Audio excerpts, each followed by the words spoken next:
Magkakaiba tayo ng mga pangalan kung kaya't magkakaiba din ang ating kapalaran.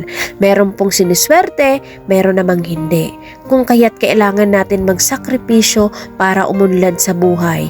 Sipag at tiyaga, huwag tayo aasa sa ibang tao kasi nasa atin ang ating kapalaran. Hawak natin ang ating buhay, hindi hawak ng ibang tao. Tuloy lang tayo sa pangarap natin hanggat maabot natin ang ating pangarap sa buhay. Magtulungan ang buong pamilya para meron tayong maabot na goal sa buhay. Ganoon naman po talaga. Walang ibang magtutulungan kundi ang magkakapamilya. Ayan, maraming salamat po sa lahat ng mga sumusuporta sa amin para mapagawa namin ang bahay na ito dahil po yun sa inyo.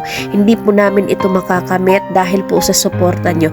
Kaya maraming salamat po sa inyo at sa buong may kapal nagtitiwala sa aming magkakapatid para maisakatuparan ang pangarap ng aming mga magulang. Mag-iingat po ang lahat, tuloy lang sa pangarap. God bless!